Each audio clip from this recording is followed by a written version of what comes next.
और अब बात मुख्तार अंसारी की करें तो मुख्तार अंसारी को गाजीपुर के मोहम्मदाबाद में सुपुर्दे खाक कर दिया जाएगा। मोहम्मदाबाद के कालीबाग कब्रिस्तान में मुख्तार का शव दफनाया जाएगा।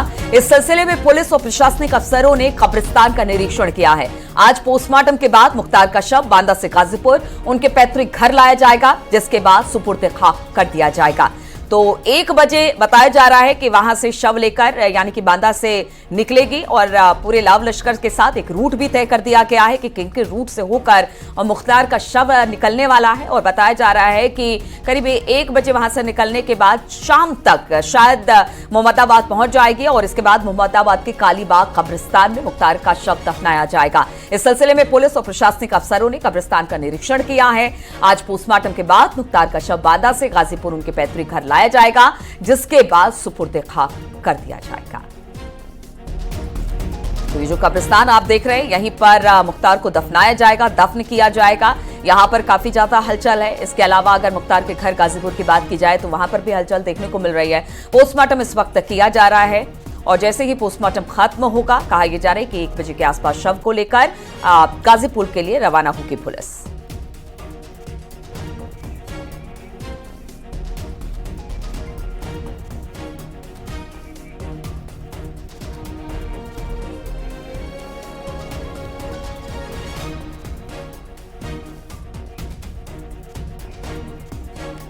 और ज्यादा जानकारी के साथ पे रवि पांडे हमारे साथ में जुड़ गए हैं। रवि, इस वक्त आप वहीं पर मौजूद हैं जहां पर सुपुर्दे खाक किया जाना है।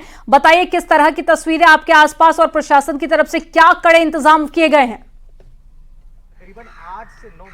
जी बिल्कुल, देखिए इस वक्त मैं वहीं पर खड़ा हूं जहां पर मुख्तार अंसारी को सुपुर्दे खाक किया जाएगा। इस वक्त कब्र खोदाई का काम चल रहा है और तस्वीरों में आपको सीधे दिखाने जा रहे हैं कि आप देख सकती हैं कि यहां पर मुख्तार अंसारी के लिए कब्र खोदा जा रहा है। और इस कब्र की खोदाई जब से सूचना मिली उसके बाद से ही लगभग शुरू हो चुकी है। ये जो कब्रिस्तान है उनका पैतृक कब्रिस्तान कहा जा रहा है मुख्तार अंसारी परिवार का। यहाँ पर उनके माताजी और उनके पिताजी का भी कब्र है और उसके बाद यहाँ पर अब मुख्तार अंसारी भी सुपुर्दे खाक होंगे। उसको लेकर के मजदूर लगातार कब्र की खोदाई जारी रखे हुए हैं। क्या पूरी अंतिम संस्कार का सुपुर्दे खाक का जो कार्यक्रम है उसको बताने के लिए उनके परिवार से हमारे साथ एक लोग हैं। भाई साहब, जो कब्र की जो खुदाई चल रही है कितनी बड़ी होगी और क्या और संस्कार में शामिल होंगे सुपुर्दे खाक के समय? सबसे पहले तो आपको बताना चाहेंगे कि कब्र की लंबाई जो है 8 फुट रहेगी और चौड़ाई लगभग 5 फुट रहेगा, गहराई लगभग 5.5 फुट रहेगा। और उसके बाद बॉडी आने के बाद वो उनको नहलाया धोया अच्छे से नहलाया जाएगा, जिसको अरबी में क्या कहते हैं हम लोग, गुस्ल बोलते हैं। गुस्ल कराया जाएगा। उसके बाद जनाजे की नमाज होगी। हाँ, कफन पहना के उसके बाद जनाजे की नमाज होगी। नमाज पढ़ने के बाद सारे लोग लाएंगे यहाँ कब्रिस्तान में सुपुर्दे खाक किया जाएगा।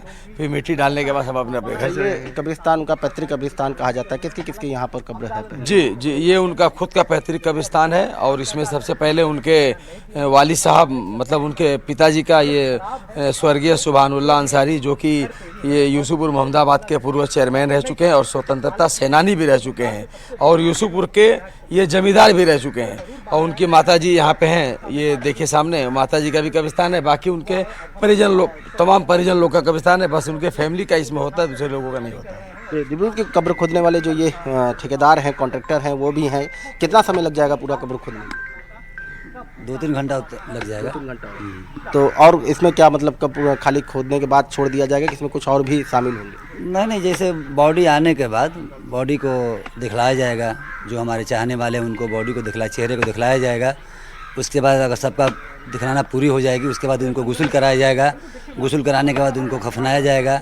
जब कफन हो जाएगा उसके बाद उनको जनाजे के लिए लाकर जहाँ उनको जगह बनाया गया वहाँ जाना जाकर नमाज। देखिए पूरा जो माहौल है वो यहाँ का माहौल पूरा मैं आपको दिखा दूँ कि लोग बाहर से खड़े होकर के इस कब्रिस्तान को देख रहे हैं और कुछ लोग हैं जो अंदर भी आकर के खुदते हुए कब्र को देखना चाह रहे हैं। मुख्तार अंसारी की मौत पर इस गांव में सन्नाटा पसरा हुआ है। और कुछ पता चल पा रहा है शव कब तक वहां पर पहुंच जाएगा? शव कब तक वहां पर पहुंच जाएगा? कितना वक्त लगेगा?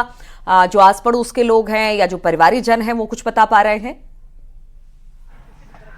जी बिल्कुल, देखिए आस पड़ोस का कहना है कि लगभग बांदा से जो शव है वो 1 से 1:30 बजे के बीच में निकलेगा और यहाँ पर आते आते 5:30-6 बज सकता है और उसके बाद जो सुपुर्दे खाक की जो पूरी काम है वो पहले उनके घर पर अंतिम संस्कार का जो कार्य होता है वो किया जाएगा। उसके बाद पूरे जलसे के साथ जुलूस के साथ एक रूप में यहाँ पर कब्रिस्तान तक उनका जो शव है मुख्तार अंसारी का वो लाया जाएगा और यहाँ पर अंतिम नमाज पढ़ा जाएगा। उसके बाद उन्हें कब्र में सुपुर्दे खाक किया जाएगा। रवि, अभी घर में कौन कौन है? उनके घर में अभी कौन कौन है? और कहा जा रहा था कि उनके बेटे को भी लाने की पुलिस कोशिश कर रही है, कब तक वो वहां पर पहुंच जाएगा? क्या जानकारी मिल रही है इसको लेकर? देखिए उनके परिवार के जो लोग हैं, उनके जो रिश्तेदार के लोग हैं, उनके जो भाई हैं वो इस वक्त यहाँ पर यहाँ उनके परिवार के पास उनके अपने मकान में हैं और बाकी रिश्तेदार हैं। फिलहाल जो उनके अपने पुत्र हैं वो उनका जो अभी कोर्ट में उन्होंने अपना एप्लीकेशन दिया है, ये कोर्ट तय करेगा कि वो आएंगे कि नहीं आएंगे। लेकिन जो परिवार के सदस्य हैं वो इस वक्त बांदा गए हुए हैं और वो शव के साथ ही यहाँ पर गाजीपुर में आएंगे। उसके पहले यहाँ पर उनके मकान में जो गमगीन पूरा माहौल है उनमें अपने उनके रिश्तेदार और खासकर जो उनके अपने लोग हैं वो यहाँ पर हैं। ठीक है रवि, आप नजर बनाए रखिएगा, अपडेट आपसे आगे भी लेंगे।